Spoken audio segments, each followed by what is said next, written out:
And what you give me lets me know that we'll be alright. So let's just get right into it. This is going to be my story about how I figured out I had breast cancer and what that process has looked like so far, where I'm going, and how the prognosis is. So starting out, hi guys, if you haven't been following me, I highly suggest that you like and subscribe to my channel, Infinity Beats IDC. You will get a lot of really fun clips from me and my family exploring our new city as I go through chemotherapy and just watching us grow in this new environment during this time. So if you're new here, thank you. If you've been watching my videos, thank you for supporting me. I am super grateful for that.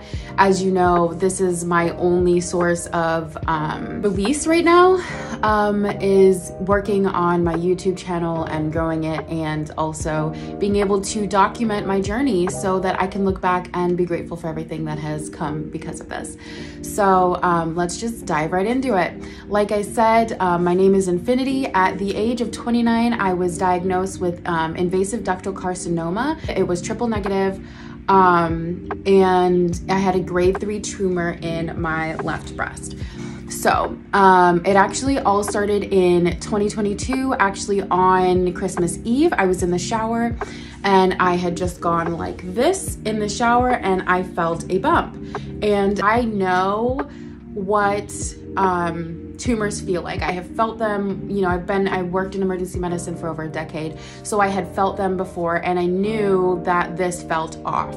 I immediately burst into tears. I called my partner in and I was like, what is going on? You know, I was like, this is breast cancer. I know it's breast cancer. And he was like, no, it's not breast cancer. Like, it's probably just like something else. Like, don't freak out about it.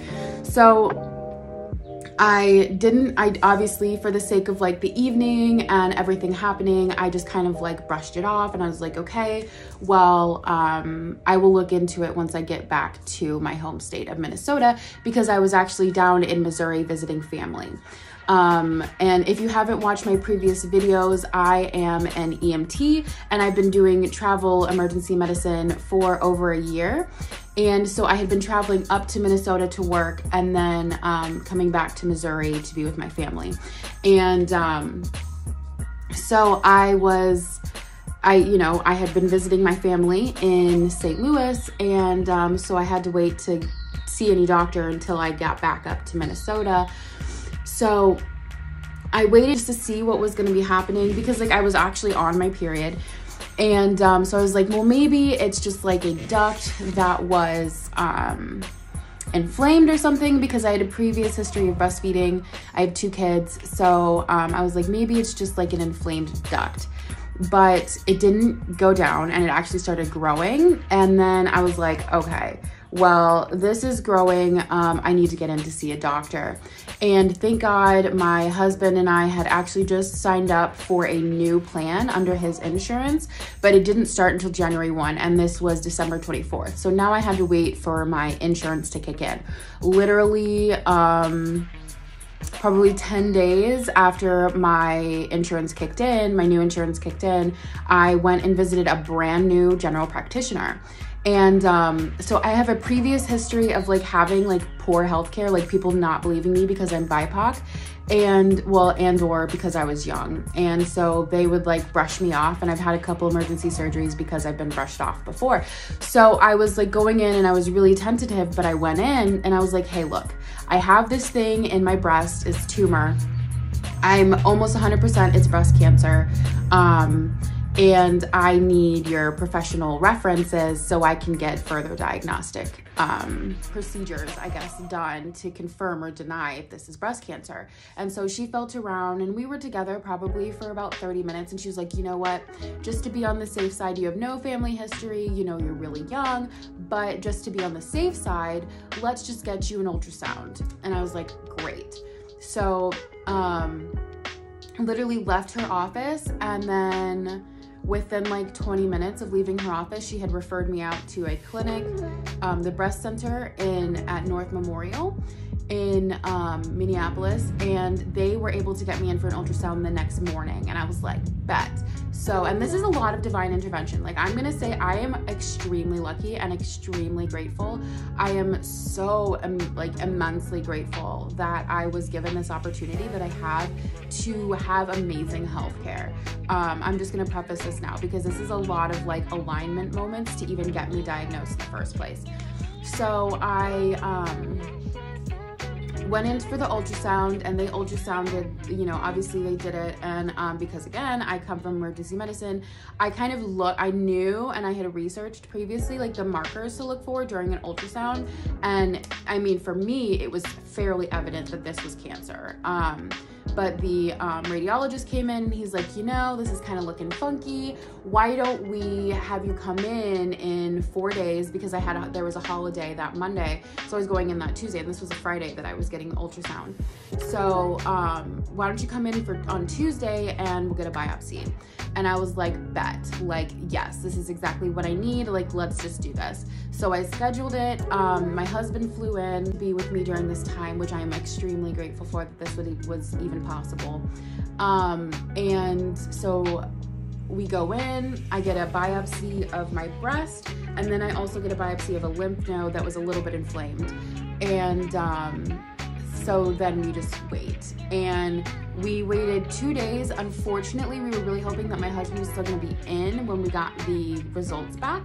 But that wasn't the case. I actually had dropped off my husband at the airport, and he was flying out when I received the MyChart notification that the results were in. And I did in fact have breast cancer. I had to wait until my husband landed in Austin, Texas to call him on the phone and literally confirm to him that this is in fact breast cancer. It was hard. I mean, like, obviously you don't expect at the age of 29 years old to get diagnosed with triple negative invasive ductal carcinoma. And the tumor was grade 3, and it was, you know, we were really scared because, like, cancer, right? Cancer is scary. Like, this was not just like some small thing. Like, this is cancer. So, you know, we have 2 young children. We have a 3-year-old and an 11-year-old. And at the time she was 10, and like, you know, that's a big deal. That's really scary. So, you know, we decided to not tell anybody yet. And my birthday was coming up. My 30th birthday was actually coming up in like 2 weeks. So instead of like calling people and like, you know, telling them over the phone, most of my family, like my immediate family live in St. Louis. So I was like, I'm just gonna drive down, I'm gonna throw myself a 30th birthday party, and I'm going to announce to people. And I will put in the picture of how I announced. A lot of people are gonna be like, oh, that's weird. I don't care. It's my humor. I was still working in the ER at this point. I actually was working in the ER up until a couple weeks ago because that's my passion. You know, I love emergency medicine. Emergency medicine is in my heart. It is what I was made for, truly. And so I was still working, and it was like 3 a.m. and I was talking to some other coworkers, and I'm like, I'm gonna put it on a cake. And that's exactly what I did. So I put it in a cake, I put it on a cake, and had happy birthday, and I threw myself a party, and I announced to my family and extended family. Actually, I had family fly in from out of state for the party, which I was super grateful for that they were there for this, because it was obviously kind of a big deal. And at the same time, I was meeting oncologists. I actually had my it's a portacath. I don't know if you can see it. It's right here. Let's see if it'll get it to focus. But yeah, this is my port. It starts here, and then it goes up into my jugular vein right here. I don't know if you can see that little scar, and then this scar here. So, yeah, I had my port placed, and actually before I went to St. Louis, and then I had I basically met with my oncologist, and he was like, okay, so we need to start chemo by February 15th. So 10 days after my 30th birthday, I had my first chemo scheduled. Like I said, I went down to St. Louis. I announced to everybody, and then immediately drove back up to Minnesota because I had to get dental work done because I had been getting so sick. So like this is a precursor a little bit, but over this past summer, I lost a whole bunch of weight. I got really sick. My hair started falling out and my teeth got really bad. And I couldn't figure it out. I thought it was stress. I was going through a really hard time last summer. And so I thought it was stress related because I have already really high cortisol levels in my body. So I assumed that it was stress related and this was just a manifestation of that stress. But turns out that it was cancer, obviously. So I needed to get dental work done. And so I had to drive back up before I started chemo. I needed to get a lot of procedures done in my mouth so that I could start chemo and kind of like, you know, be on the right foot. So by the 15th, I started my first chemo. I will put in my pictures here.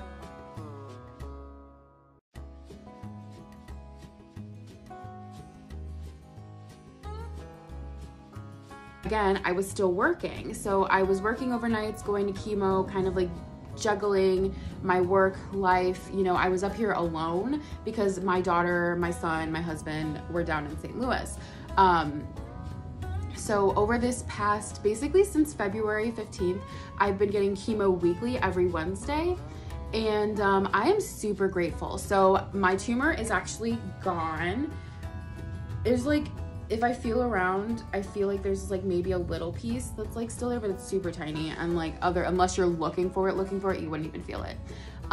So yeah, I've been going through chemo. I'm actually at the kind of like tail end of this round of chemo. So 1, 2, 3, 4. I'm gonna be getting 5 different sets of like chemotherapy drugs. So this is like the end of the first 12 weeks of the 3 chemo drugs that I've been getting.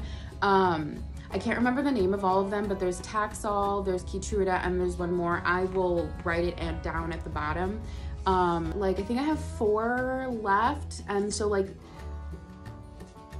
4 left, and then I will be starting a new round. And again, I don't remember the name of the drugs. I will put them down below, but then I'll be starting a mix of these 2 more intense chemo drugs. Like I said, my tumor is gone and my cancer is technically in remission, but because I still need to do chemotherapy and the level of aggressiveness of the cancer that I had, I still have to go through chemotherapy so it doesn't pop back up. And this is kind of where that divine intervention comes in and why I feel so lucky. So the type of cancer I have, if I wouldn't have found it and it wasn't sitting, because it was sitting right here, like right here on the top of my breast. If it would have been any deeper, I probably would have missed it.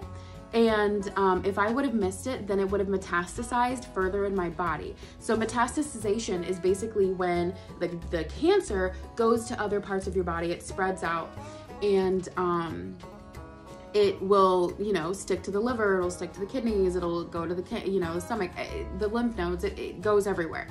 And the risk of that was so high with this cancer type that if I would have found it later, I probably would not be alive.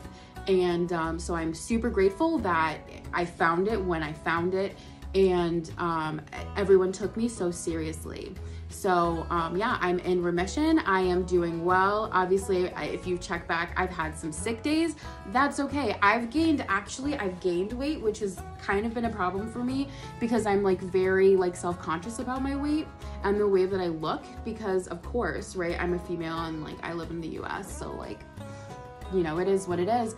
But this has truly been like a blessing in disguise. And a lot of people are like, oh, well, that's weird to say, but like for me it has, because it's totally like reframed what I feel my life is about. You know, I had been working. I was a workaholic. I didn't really see my kids a lot.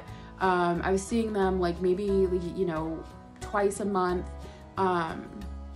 And I wasn't really present as a mother. I wasn't really present as a significant other. I was just super focused on making money because obviously you need money to survive. Now, like I said, I don't work anymore. I do have a healthy savings account, which I'm very grateful for. So I've been like kind of living off my savings, but I need to kind of refocus and figure out how I'm going to be bringing in the funds that I'm going to be bringing in. I started this channel, Infinity Beats IDC. Every view is super helpful for me. Every view is helping me gain traction on YouTube so that I can make money this way. And still be able to be with my children and be present in my current environment, and all while going through treatment. You know, my husband actually still lives in St. Louis. My son is down in St. Louis. My daughter is up here with me now. But either way, you know, we're a family and we're separated, and that's been super hard emotionally for me because, like, you know, I'm going through cancer alone. I do have friends up here, so I'm not completely alone, but you want your significant other with you. That's why you married them, and my significant other is not with me.